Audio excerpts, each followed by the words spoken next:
Episode 145। होठों पर फिर आई और बोली, क्या सच में आप मुझे ये सब खिलाने वाले हैं? ये सुनकर अद्विजय बोला, हाँ बिल्कुल, तुम खा सकती हो। इस पर आरोही जल्दी से भागकर गोलगप्पे की स्टॉल पर गई। उसने जल्दी से एक प्लेट को उठाया और गोलगप्पे लेने के लिए लाइन में खड़ी हो गई। गोलगप्पे खाते हुए उसने काफी देर लगा दी थी। वहां आए लोग तो कब के गोलगप्पे खाकर जा चुके थे। आरोही किसी खूबसूरत अप्सरा से कम नहीं थी। उसे देखकर कुछ लड़के बेवजह ही उस स्टॉल के पास आकर खड़े हो गए। उन्होंने गोलगप्पे वाले से गोलगप्पे मांगे। गोलगप्पे खाने लगे तो उनकी नजर बस आरोही पर थी। एक आदमी ने गोलगप्पे खाते हुए अचानक अपने हाथ आरोही के बालों में फिर आए। आरोही गोलगप्पे खाने में इतनी मग्न थी कि वो ये नोटिस नहीं कर पाई। वो जब भी अपने मुंह में गोलगप्पा रखती, वो उसके टेस्ट को एंजॉय करने के लिए अपनी आंखें बंद कर लेती थी। वहीं अद्विजय अपनी कार से सट कर खड़ा हुआ। अद्विजय ये सब देख रहा था। अचानक वो गुस्से से उस स्टॉल के पास बढ़ा। उसने उस आदमी की कॉलर को पीछे से पकड़ा और उसे गोलगप्पे वाले की स्टॉल पर रख मटके में देकर मारा, जिस वजह से गोलगप्पे का सारा पानी नीचे बिखर गया। वो आदमी डर से चीखने लगा। बाकी के सभी आदमी ये देखकर पीछे हट गए। आरोही चिल्लाई, अद्विजय, या आपने क्या कर दिया? आपने गोलगप्पे वाले भैया का इतना नुकसान कर दिया। आखिर आपने ऐसा क्यों किया? ये सुनकर अद्विजय ने उसे आदमी को नीचे गिराकर उसके हाथ पर अपना जूता रखकर मसलते हुए कहा, क्योंकि इसने तुम्हें छूने की कोशिश की थी। अद्विजय के मसलने की वजह से वो आदमी दर्द से चिल्लाया, उसकी दर्द भारी चीज को। ये सुनकर स्टॉल वाला भी डर गया। उसने हाथ जोड़कर कहा, भैया जी हमें माफ कर दीजिए। स्टॉल वाले की कोई गलती नहीं थी, मगर वो अद्विजय जैसे इतने बड़े आदमी को देखकर डर रहा था। आरोही ने अद्विजय का हाथ पकड़ा। अद्विजय का गुस्सा थोड़ी देर में शांत हो गया। उसने अपनी वॉलेट से काफी सारे पैसे निकालकर उस स्टॉल वाले को दिए और बोला, आपके नुकसान के लिए ये काफी होगा। ये कहकर वो आरोही को वहां से लेकर जाने लगा। आरोही ने कहा, अद्विजय, आपने उनसे माफी भी नहीं मांगी। ये सुनकर अद्विजय कुछ नहीं बोला और आरोही को लेकर वहां से चला गया। अद्विजय कार में बैठकर बोला, क्या तुम्हें अभी और गोलगप्पे खाने हैं? इस पर आरोही ने मना कर दिया। वो और गोलगप्पे खाना तो चाहती थी, मगर अभी अद्विजय ने जो किया, इस वजह से उसका मन नहीं था। अद्विजय ने कुछ दूर जाकर एक जगह पर वापस से कार को रोका और आरोही के लिए चाट लेकर आया। आरोही को चाट देकर उसने कार को स्टार्ट किया। आरोही ने चाट को खाते हुए कहा, क्या आप खाना चाहेंगे? ये सुनकर अद्विजय बोला, मुझे खिलाओ। आरोही ने अपने हाथ से अद्विजय को चाट खिलाई। जब वो चाट खाने के बाद अपने होंठ चाटने लगी तो अद्विजय कार ड्राइव करते हुए बीच में अचानक आरोही के पास झुका और उसने आरोही के होठों को चूम लिया। आरोही ने कहा, ये क्या था? आपको ड्राइविंग पर ध्यान देना चाहिए ना। ये सुनकर अद्विजय बोला, मुझे ड्राइविंग से ज्यादा अपनी ब्यूटीफुल वाइफ पर ध्यान देना ज्यादा अच्छा लगता है। ये सुनकर आरोही शर्माई। कुछ ही देर में वो रावत विला पहुंच गए। कुछ दिन बाद अद्विजय के बर्थडे के दिन गार्डन को अच्छे से डेकोरेट किया गया था। सभी तरफ व्हाइट कलर की लाइट थी। मेहमानों में कुछ ऑफिस के भी एम्प्लॉइज भी थे। बाहर पार्टी में जाने से पहले आरोही ने धानी और गोलू दोनों को तैयार किया। जब से उन्होंने अग्रवाल परिवार को सड़क पर लाया था, तब से गोलू उन्हीं के साथ था। आरोही ने गोलू की आगे की स्टडीज के लिए उसका नाम एक अच्छे स्कूल में लिखवाया। गोलू ने जिद करके खुद के लिए हॉस्टल चुना। अद्विजय की बर्थडे पार्टी के बाद गोलू हॉस्टल ही शिफ्ट होने वाला था, जिसकी वजह से आरोही थोड़ी उदास थी। अद्विजय के बॉडीगार्ड्स ने उसे दिन निकिता और ममता को, जहां अभी भी बंधुआ मजदूरी होती थी, वहां भेज दिया था। वो दोनों दिन भर मजबूर होकर खेतों का काम करती थीं और उन्हें तो पता ही नहीं था कि अच्छा खाना क्या होता है। अपनी उस जिंदगी से तंग आकर निकिता ने तो सुसाइड ही कर लिया था। वहीं गोलू जानता था कि उसकी माँ और बहन कितनी गलत थी, इसलिए वो कभी आरोही को उस सब के लिए ब्लेम नहीं करता था। मगर हाँ, रावत विला में रहकर उसे वो सब बातें जरूर याद आती थीं। इसीलिए वो हॉस्टल शिफ्ट हो रहा था। धानी आरोही से बोली, मम्मा, मैं कैसी लग रही हूँ? उसने ये कहते हुए अपनी फ्रॉक को पकड़ा और घूम कर दिखाया।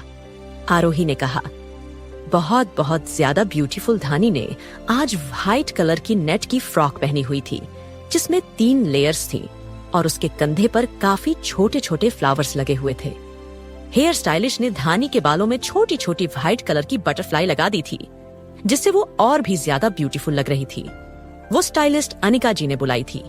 जैसा हेयर स्टाइल धानी का था ऐसा ही हेयर स्टाइल आरोही का बनाया हुआ था, बस उसके बालों को हेयर स्टाइलिश ने कर्ल कर दिया था जिस वजह से उसके बाल थोड़े छोटे लग रहे थे और आरोही की साड़ी का डीप नेक ब्लाउज को उसके बाल उसकी खूबसूरत पीठ को ढक नहीं पाए।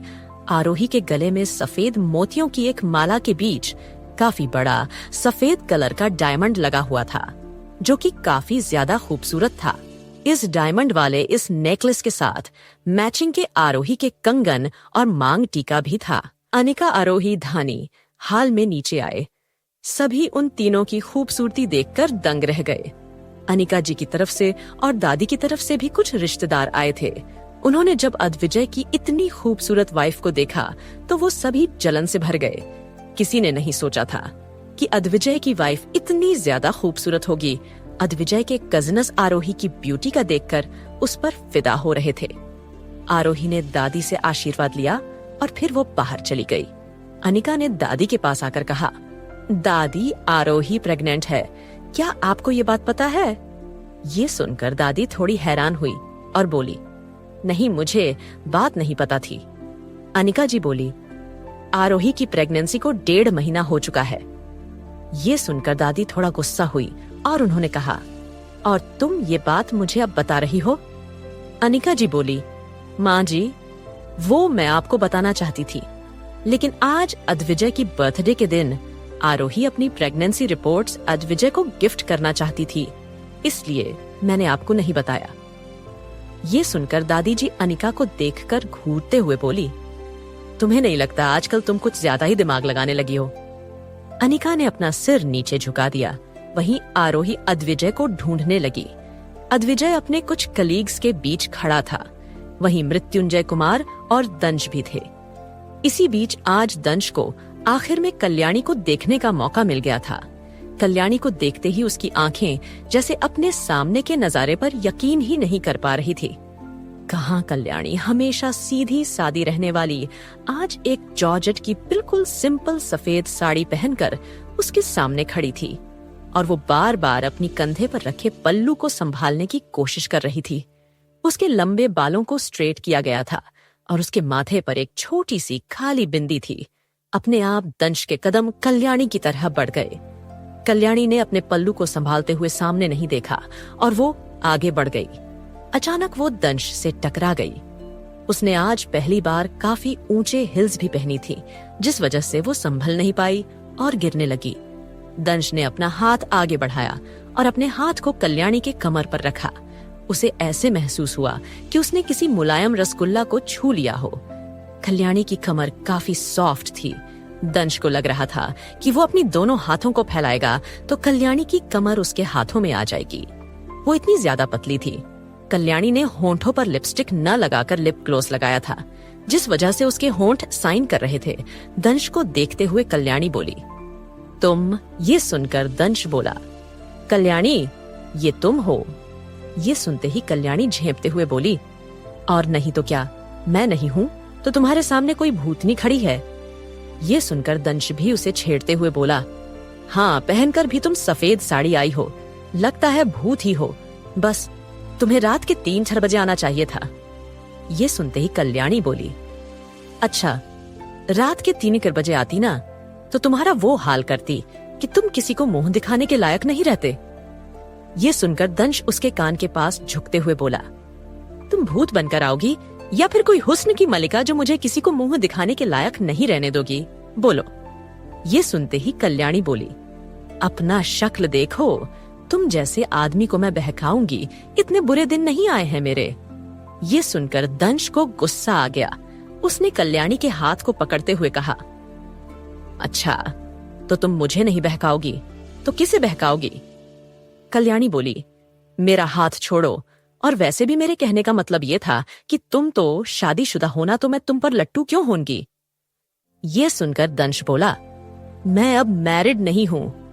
ये सुनते ही कल्याणी बोली, सच में? उसने हैरान होने का नाटक किया, जबकि उसे सौम्या ने काफी पहले बता दिया था कि निकिता अपनी जिंदगी को हेल बनता देख बर्दाश्त नहीं कर पाई थी और उसने सुसाइड कर लिया था। दंश ने कहा, हाँ, मेरी बीवी मर चुकी है, मैं अब एक विधवा आदमी हूँ। ये सुनते ही कल्याणी ने अपने मुंह पर हाथ रखा और वो जोर जोर से हंसते हुए बोली, क्या कहा विधवा? तुम विधवा हो? ये सुनकर दंश बोला, हाँ, जिसका लाइफ पार्टनर मर जाता है वो विधवा ही तो कहलाता है। ये सुनते ही कल्याणी बोली, ओ भोले आदमी, तुम कभी स्कूल गए भी हो? जब किसी औरत का पति मरता है तो उसे विधवा कहते हैं, और अगर किसी आदमी की पत्नी मरती है तो उसे विधुर कहते हैं, समझे? ये सुनकर दंश बोला, अच्छा, तो तुम मेरा मजाक उड़ा रही हो? तुम्हें खुद भी कुछ आता है? तुम्हें इंग्लिश का एक शब्द भी नहीं आता, स्टूपिड? ये सुनकर रोब के साथ कल्याणी बोली, अब हमें सब समझ आता है, बेवकूफ मत समझो हमें बाबू, अब हम स्कूल जाते हैं। ये सुनकर दंश हैरान हुआ और उसने कहा, क्या तुम स्कूल जाती हो? लेकिन कब से? ये सुनते ही कल्याणी बोली, मृत्युंजय जी ने हमारा स्कूल में नाम लिखवा दिया है, अब हम स्कूल में जाते हैं। ये सुनकर दंश बोला, अच्छा, तो तुम कौन सी क्लास में हो? ये सुनते ही कल्याणी बोला, 10वीं में। दंश बोला, क्या 10वीं में? अब तुम इतनी बड़ी होकर 10वीं क्लास में पढ़ोगी क्या? बच्चे तुम्हें बुली नहीं करते? मैं खुद उन्हें अच्छा सबक सिखा देती हूँ, समझे? कल्याणी बोली, कुछ भी कहो हो तो अब तुम स्कूल की छोटी बच्ची। दंश ने कल्याणी की नाक को छुआ। ये सुनकर कल्याणी बोली, दूर रहो मुझसे। ये सुनते ही दंश ने कल्याणी की नाक को दबाना शुरू कर दिया और उसे गुस्से से लाल देख दंश को मजा आ रहा था। वहीं राज आज कितने दिनों बाद रावत विला आया था। उसने आते ही अद्विजय को गले लगा और उसको बर्थडे विश किया। अद्विजय उससे कोल्ड आवाज में बोला, राज, तुम इतने दिन से कहाँ हो? घर क्यों नहीं आते? राज बोला, घर आने का मन नहीं करता मेरा मामा जी। ये सुनकर अद्विजय बोला, घर आने का मन नहीं करता और तुम्हारी पत्नी वो यहाँ पर है। मैंने कहा था ना, मेरा घर कोई धर्मशाला नहीं है, उसे कब लेकर जाओगे आज तुम? राज ने कहा, मामा जी, मैं अब उससे कोई रिश्ता नहीं रखना चाहता हूँ, आप चाहे तो उसे उसके घर भेज सकते हैं। ये सुनकर अद्विजय बोला, she is your wife now, अब इतने लूजर मत बनो कि उसका ख्याल भी ना रख पाओ। राज बोला, मामा जी, आपको क्या लगता है उस तरह की लड़की मेरी वाइफ बनने के लायक है? वो कभी ओबेरॉय परिवार की बहू वरना डिजर्व ही नहीं करती थी। उसने धोखे से मुझसे शादी की है। वो सिर्फ एक धोखेबाज लड़की है। वहीं राज के पीछे खड़ी मिस्टी अपने दिल को टूटा हुआ महसूस कर रही थी। अद्विजय ने कॉकटेल का सिप लिया और राज की बातों का कोई जवाब नहीं दिया। मैं चलता हूँ मामा जी। ये कहकर राज वहां से जाने लगा। मिस्टी भागकर आई। उसने जल्दी से राज का हाथ पकड़ लिया। राज ने मिस्टी को देखा। राज, कहाँ चले गए थे तुमने एक बार हमारी खबर भी नहीं ली। राज बोला, मैं धोखेबाजों की खबर नहीं लेता। ये सुनकर मिस्टी बोली, लेकिन एक बार पूरा सच तो सुन लेते राज। तुम्हारी मिस्टी कितनी तड़पती है, भगवान ने पहले ही उसे उस किए की सजा दे दी है। राज बोला, भगवान ने तुम्हें सजा दी वो काफी नहीं है। राज ओबेरॉय अब खुद तुम्हें अपने हाथों से सजा देगा। ये कहकर उसने मिस्टी का हाथ कसकर पकड़ लिया और उसे अपनी कार में बैठाकर वहां से ले गया। वही अद्विजय जो ड्रिंक कर रहा था, सिया उसके पास आई। उसने अद्विजय को अपने हाथों से वेटर की प्लेट से उठाकर एक ड्रिंक का गिलास अद्विजय की ओर बढ़ाया। अद्विजय ने उस गिलास को लेकर पीना शुरू कर दिया। कहानी पसंद आ रही है तो प्लीज कमेंट करें। और मैं मौजूद सभी लोगों को देख रहा था। आरोही पार्टी में आई थी, मगर वो ऑफिस के एम्प्लॉय से बातें करने में लग गई थी। ऑफिस के एम्प्लॉइज को ये सुनकर काफी बड़ा शॉक लगा था कि आरोही अद्विजय की वाइफ थी। वो आरोही को कंग्रेचुलेट कर रहे थे, साथ में छेड़ भी रहे थे। अद्विजय आरोही को उनसे बात करते हुए देख रहा था। उसकी नजर एक बार भी आरोही से नहीं हटी थी। अचानक उसे डिजी फील होने लगा। उसने अपने पास खड़े लोगों को एक्सक्यूज किया और अपने कदम आरोही की ओर बढ़ा दिए। आरोही के पास आकर उसने आरोही मेरे कान में कहा, मेरे साथ चलो। आरोही कंफ्यूज होकर अद्विजय को देखने लगी। अद्विजय ने आरोही के हाथ को पकड़ा और उसे अपने साथ बेडरूम में ले गया। सभी लोग इस वक्त अद्विजय के केक कट करने का इंतजार कर रहे थे। वही अद्विजय केक कट करने की बजाय आरोही को लेकर ऊपर जा रहा था। दादी ये देखकर बोली, आरोही कहाँ जा रहे हो? किचन में जाकर देखो कि नौकरों ने सब सही से किया है कि नहीं। आरोही बोली, दादी माँ, मुझे अद्विजय छोड़ नहीं रहे हैं। ये सुनकर दादी को गुस्सा आ गया। उन्होंने आरोही का हाथ पकड़कर कहा, अद्विजय छोड़ो उसे। मगर अद्विजय ने दादी की एक न सुनी और अचानक आरोही को अपनी गोद में उठाया। उसे सीढ़ियों से होकर ऊपर लेकर चला गया। उसने बेडरूम में आकर उसने डोर को लॉक किया और आरोही को बिस्तर पर लेटा दिया। आरोही बोली, अद्विजय, आपको क्या हो गया है? नीचे सब आपका इंतजार कर रहे हैं। ये सुनकर अद्विजय अचानक आरोही को देखते हुए उसके ऊपर झुका। उसने अपने दोनों हाथों को अपनी शर्ट पर रखकर उसे फाड़ दिया।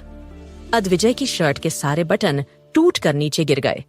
शर्ट को अपने शरीर से चीर कर उसने फेंक दिया। फिर उसने अपने हाथ से अपनी बेल्ट को खोल दिया। आरोही डरते हुए बोली, ये क्या कर रहे हैं आप?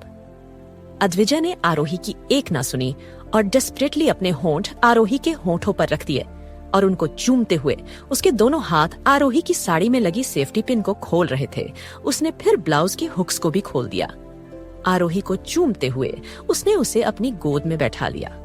उसके होंठ आरोही की एक एक सांस को खींचने में व्यस्त थे। वहीं उसके हाथ आरोही के कपड़ों को उसकी बदन से अलग कर रहे थे।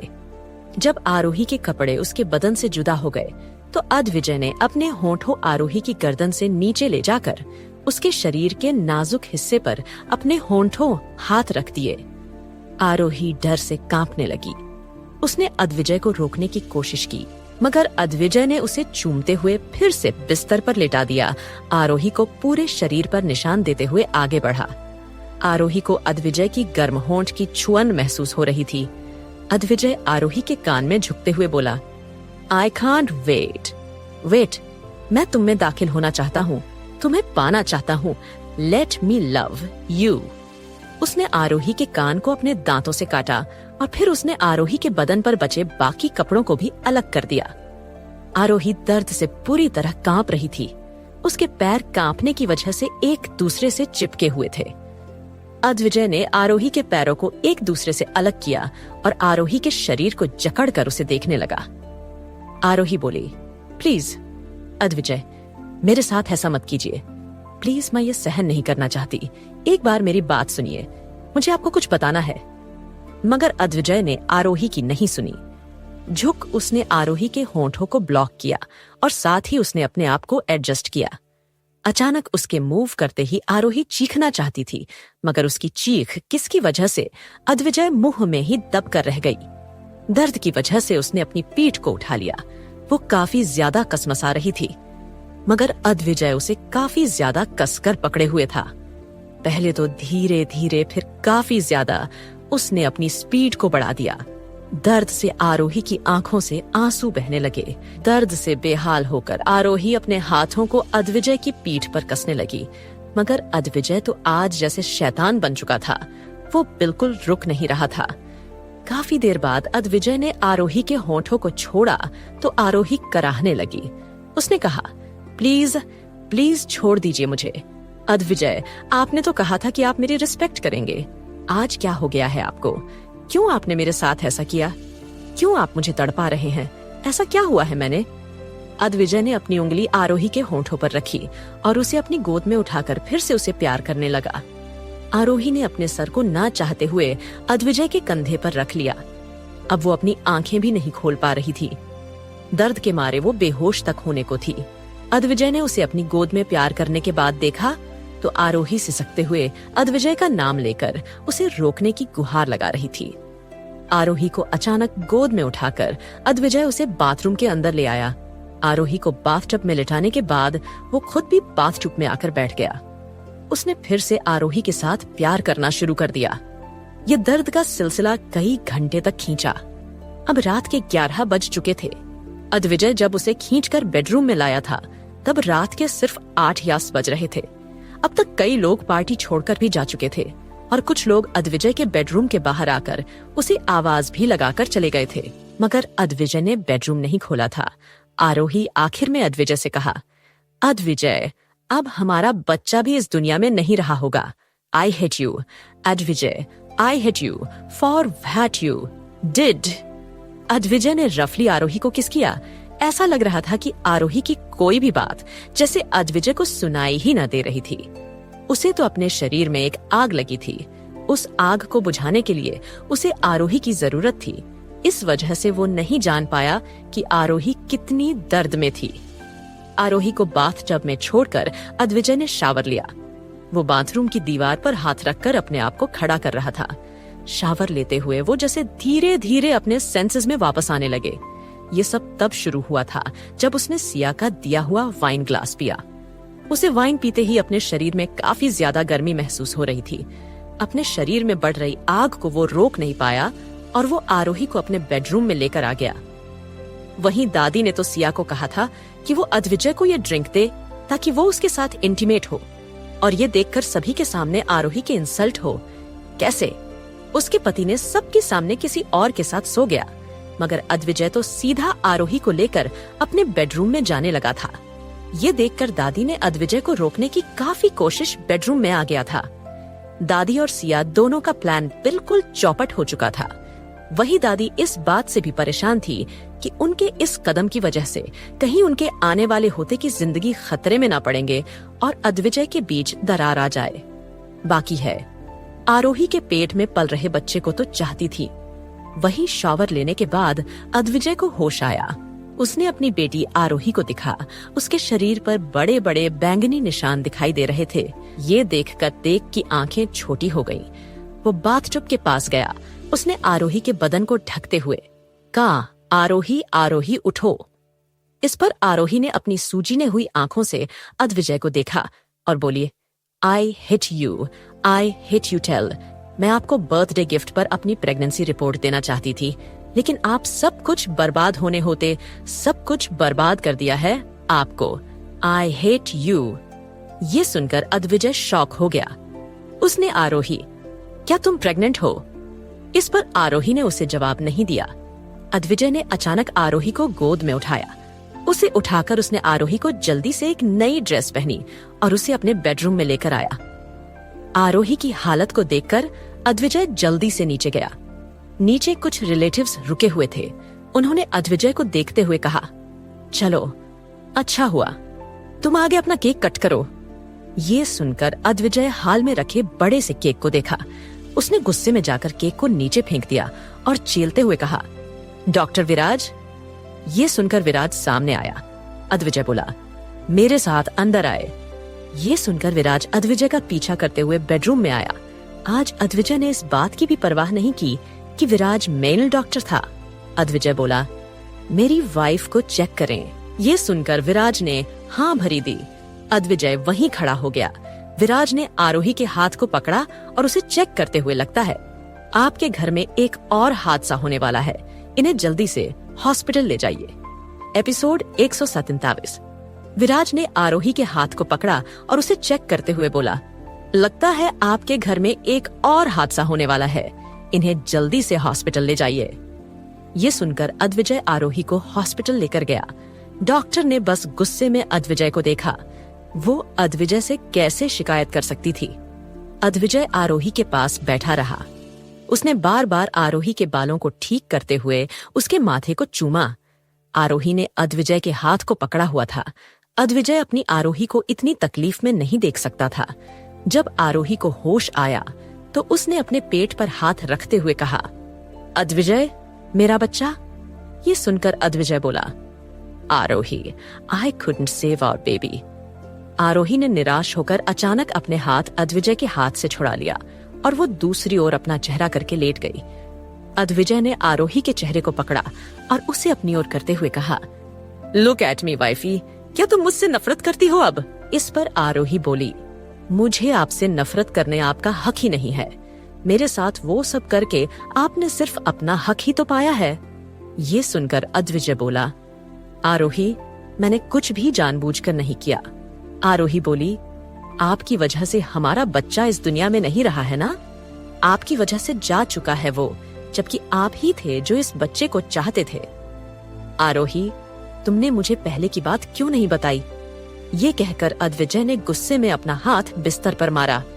आरोही बोली, मैं आपको सरप्राइज देना चाहती थी, लेकिन आपकी हरकतों ने तो मुझे ही सरप्राइज कर दिया। नाउ स्टॉप इट आरोही। मैं अपने होश में होता तो कभी तुम्हें तुम्हारी इजाजत के बगैर बिल्कुल नहीं छूता। उस समय मुझे ड्रग्स का हाई डोज दिया गया था। मुझे बस उस समय सिर्फ और सिर्फ तुम्हारे शरीर की जरूरत थी। That's it. किसने किया ये? आरोही ने पूछा। ये सुनकर अद्विजय ने अपना सर नीचे किया और गुस्से में बोला, सिया ने ये सब किया। क्या सिया ने ये सब किया है? लेकिन क्यों, क्या हो गया? ये सुनकर अद्विजय बोला, आई डोंट नो, बट उसने ऐसा करके आज अपनी मौत को दावत देता है। I will not let her live. Arohi ने अद्विजय का हाथ पकड़ा और ना में सिर हिलाते हुए बोली, आप प्लीज एक बार उससे ठंडे दिमाग से बात कीजिए। हो सकता है आपको कोई गलत फहमी हुई है। अद्विजय बोला, मैं उसे अभी हमारे बच्चे को छीनने की सजा देने जा रहा हूं। आरोही ने कसकर अद्विजय का हाथ पकड़ा और बोली, मुझे छोड़कर मत जाइए प्लीज। आरोही की रिक्वेस्ट सुनकर अद्विजय उसके पास बैठ गया। आरोही आगे बोली, थी, मुझे आपकी जरूरत है, आपके सपोर्ट की जरूरत है। प्लीज मुझे छोड़कर मत जाइए ना। ये सुनकर अद्विजय ने आरोही के बालों में हाथ फिराया और बोला, क्यों, क्या हुआ? अब तुम मुझसे नफरत नहीं करती? इस पर आरोही बोली, बिना कुछ सोचे आपको ब्लेम करने के लिए आई एम रियली सॉरी। ये सुनकर अद्विजय ने आरोही के गाल पर हाथ रखा। आरोही अद्विजय से बोली, अद्विजय, मैं आपको हक करना चाहती हूँ। ये कहकर वो बिस्तर पर थोड़ा साइड हुई। बिस्तर काफी ज्यादा बड़ा था। अद्विजय उसके पास बिस्तर पर लेट गया। उसने आरोही के सर को अपने सीने पर रखा और उसकी पीठ को सहलाते हुए बोला, आरोही, आई एम सॉरी, मैंने ये प्रेगनेंसी भी तुम पर फोर्स की थी। इस पर आरोही बोली, प्लीज अब आप उस बच्चे के बारे में बात मत कीजिए प्लीज। ये सुनकर अद्विजय खामोश हो गया। फिर वो सिया को सजा देने के बारे में सोचने लगा। वही उसके कंफर्ट करने पर आरोही को नींद आ गई। वो अद्विजय की बाहों में ही सो गई। अद्विजय वहां से जाना चाहता था, मगर आरोही ने उसे कसकर झगड़ा हुआ था। धानी को अभी भी कुछ भी नहीं बताया गया था। वो तो इस बात से खफा थी कि उसके डैड केक भी कट करने नहीं आए थे। धानी को इस समय अनिका जी संभाल रही थी। उन्होंने हॉस्पिटल में सौम्या और मिस्टी को भेज दिया था। वो दोनों वार्ड के बाहर बैठी थी क्योंकि अद्विजय अंदर था। उन्होंने आरोही की हेल्थ के बारे में अनिका को अपडेट किया।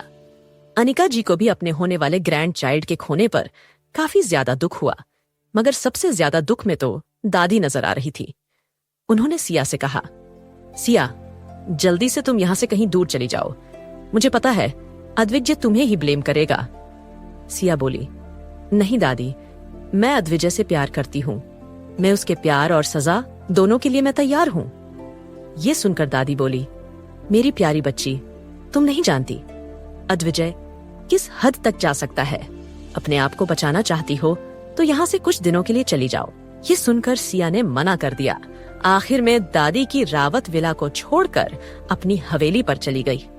वो सिया को बचाना तो चाहती थी, मगर सिया के चक्कर में खुद को फंसता हुआ नहीं देखना चाहती थी, इसलिए वो वहां से चली गई थी।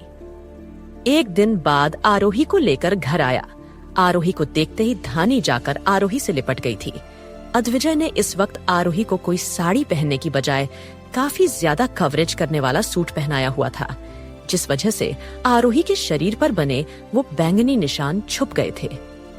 बेडरूम में आकर अद्विजय ने आरोही को बिस्तर पर लेटाया।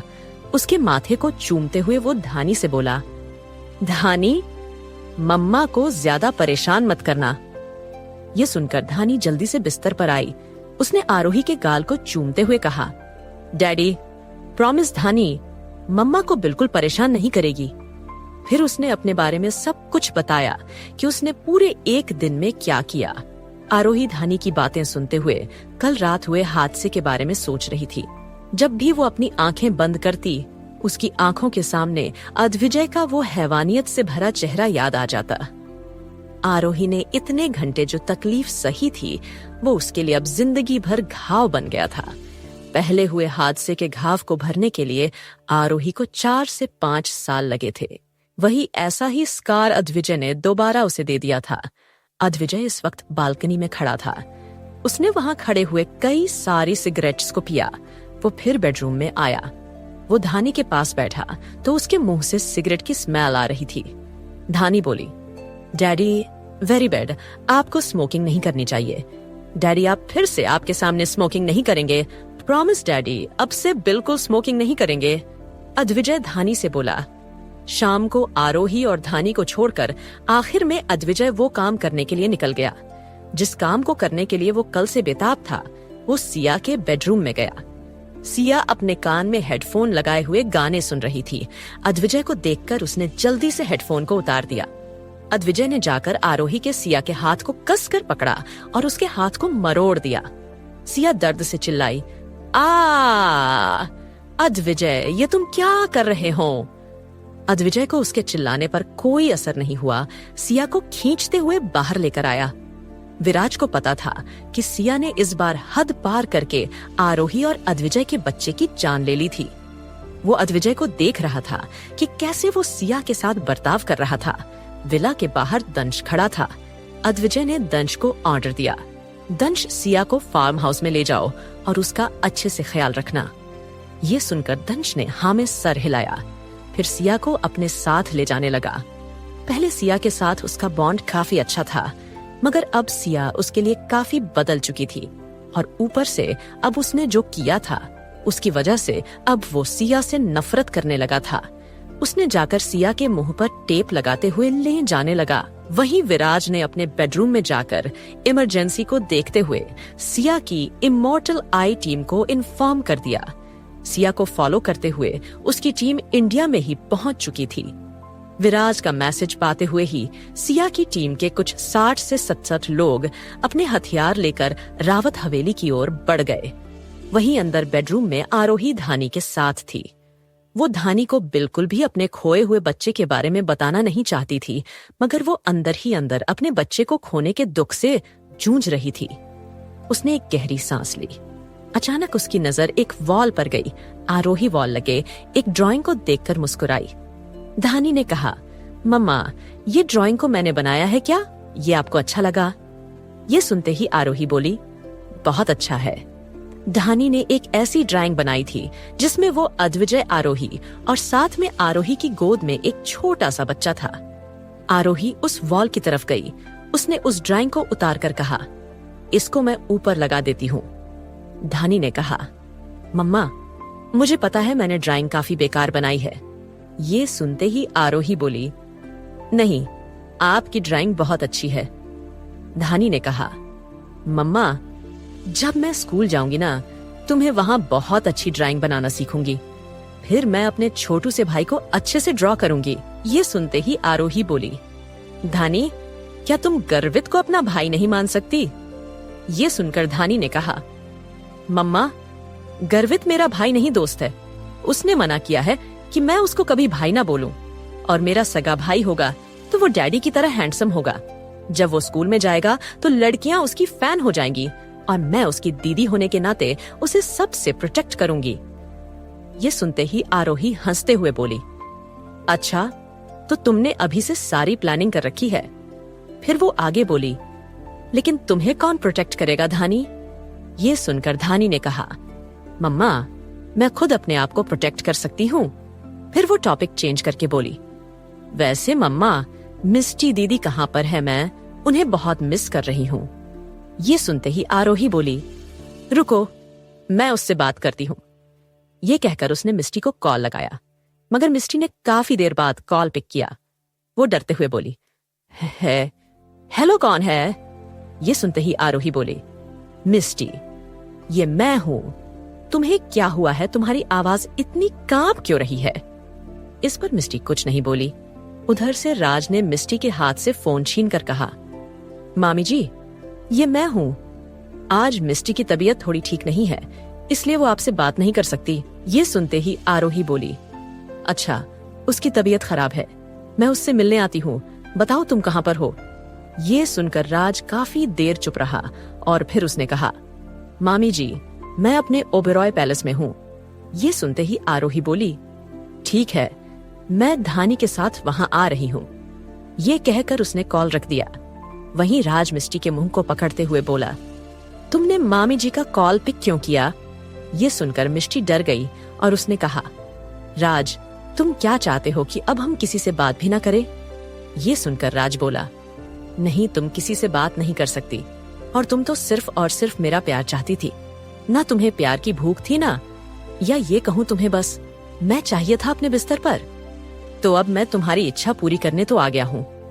मिस्टी बोली, राज नहीं, आपने कल रात हमारे साथ जो किया उसकी वजह से हम बहुत ज्यादा दर्द में हैं।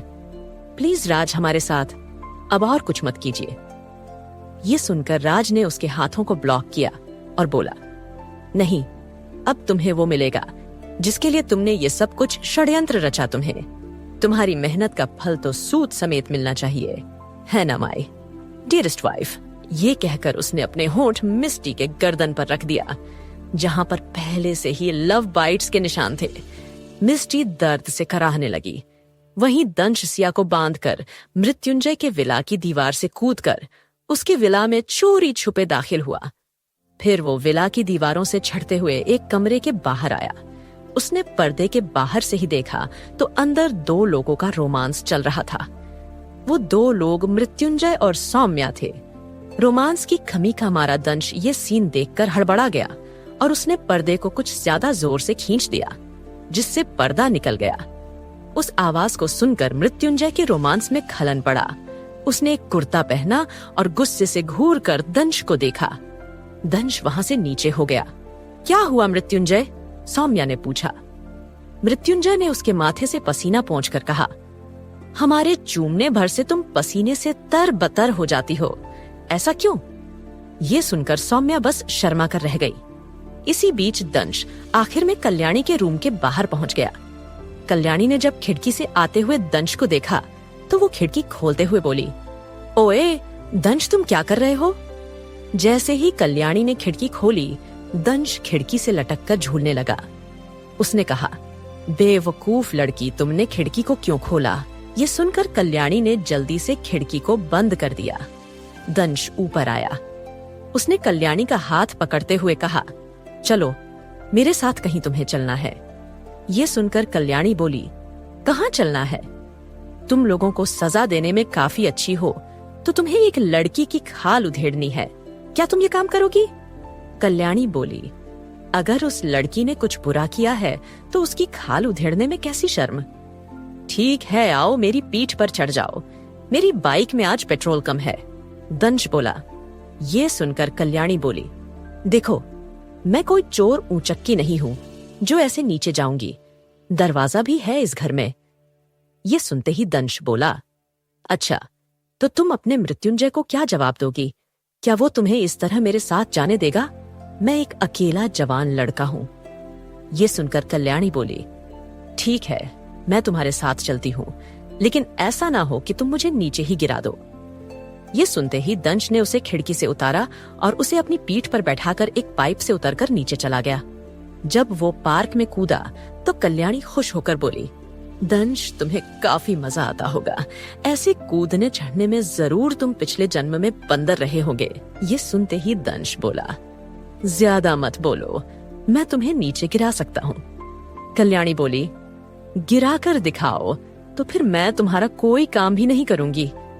कल्याणी की बातें सुनकर दंश बोला, देखो तुम इतने दिन मेरे पास रही थी, तुमने मेरा नमक खाया है, इसलिए अब तुम्हें जरूरत के समय मेरी मदद करनी ही होगी। ये सुनकर कल्याणी बोली, अच्छा तो अब मुझसे नमक का भी हिसाब लिया जाएगा। इस पर दंश बोला, और नहीं तो क्या मैं इतनी मेहनत से कमा कर लाता हूँ? तुम कमाओ तो जानो कितनी मेहनत लगती है। ये सुनकर कल्याणी बोली, हम भी एक दिन कमाएंगे और तुमसे ज्यादा कमाएंगे। तुम्हारी उस फटफटिया से तो अच्छी ही गाड़ी लेकर दिखाएंगे। इस पर दंश गुस्से से बोला, क्या बोली तुमने मेरी बाइक को फटफटिया कहा? खुद की औकात देखी है? ये सुनकर कल्याणी बोली, देखना पढ़ लिख कर कलेक्टर बनूंगी मैं। कलेक्टर? ये कहकर उसने अपने बाल फ्लिप किए। उसे इतना इतराते देख दंश मन में बोला, अभी तो इससे मुझे अपना काम निकलवाना है। इसके नखरे वैसे भी कौन सा मुझे दिन रात उठाने हैं, बस अभी इसकी जी हुजूरी करनी होगी। मन में सोचते हुए वो मुस्कुरा कर बोला, अच्छा, मेरी माता मेरे साथ चलो, मेरा काम कर दो बस। ये कहकर दंश ने उसका हाथ पकड़ा। कल्याणी बोली, तुम्हारे नीचे गिराने की वजह से मोच आ गई है, मैं चलकर नहीं जा सकती। इस पर दंश बोला, तो महारानी, क्या मैं आपके लिए घोड़ा गाड़ी लेकर आऊं या फिर रथ लेकर आऊं? रथ लेकर आओ, चाहे घोड़ा गाड़ी लेकर आओ। अगर अपना काम निकलवाना है तो मुझे यहां से तुम्हें ले जाना ही होगा। कल्याणी बोली।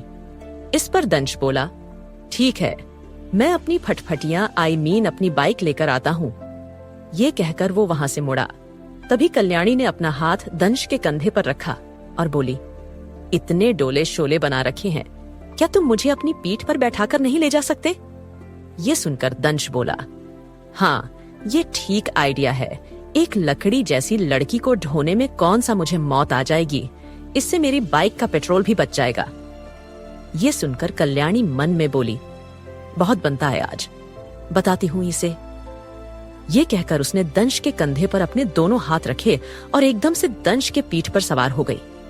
दंश के पीठ पर सवार होते ही उसने अपने दोनों हाथों को एक दूसरे से झकड़ा और दंश की गर्दन पर रखा। कल्याणी का पूरा भार अब जैसे दंश की गर्दन पर था। उसने कहा, अरे मेरी जान ही लोगी, क्या मेरी गर्दन घुट रही है? मेरी गर्दन से हाथ हटाओ।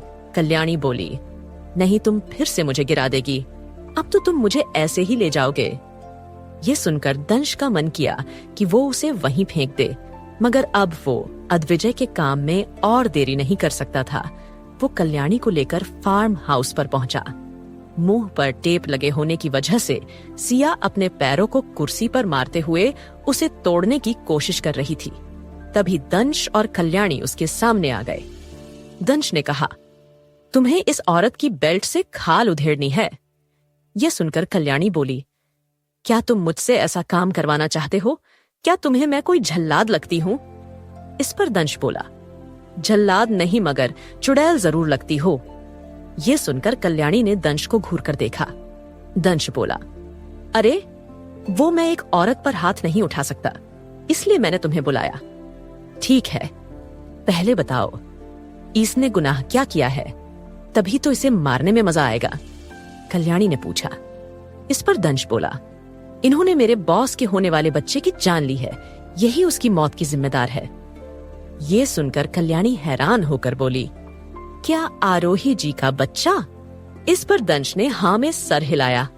कल्याणी ने गुस्से से दंश की बेल्ट को उठाया और उससे सिया को मारते हुए बोली, तुम जैसी औरत को नर्क में ही जाना चाहिए। अचानक सिया ने कल्याणी के हाथ से बेल्ट को छीना और उस पर पलट वार किया। बेल्ट जब कल्याणी को लगने वाली थी तो उसने अपनी आंखें बंद कर लीं। दंश जल्दी से कल्याणी को अपने पीछे करके खड़ा हो गया। बेल्ट को उसने अपने हाथ में पकड़ लिया। अपनी पूरी ताकत लगाकर सिया ने बेल्ट को दंश के हाथ से छुड़ाया और उसने दोबारा बेल्ट मारी तो इस बार बेल्ट दंश के बाजू में लग गई। सिया ने इतने प्रेशर के साथ बेल्ट को मारा था कि एक ही बार में दंश की शर्ट की बाजू तक फट गई। दंश इससे शॉक था कि सिया में कितनी ज्यादा पावर थी। सिया ने अचानक से कुर्सी को पकड़ा और उसे दंश की ओर फेंका। दंश ने अपना और कल्याणी का बचाव किया, फिर उसे दो दो हाथ कर दिए। सिया इतनी जल्दी अपने हाथ चला रही थी कि दंश को समझ ही नहीं आ रहा था कि कब वो उसे मारकर पीछे हो जा रही थी। दंश भी उस पर हाथ उठा सकता था, मगर वो सिया पर हाथ नहीं उठाना चाहता था, इसलिए बस वो उसे कैसे भी काबू करके पकड़ना चाहता था। सिया में इतनी ज्यादा लड़ने की स्किल्स देखकर वो बहुत ज्यादा हैरान था। सिया ने अचानक दंश को एक लात मारी, जिसकी वजह से दंश काफी दूर जाकर गिरा।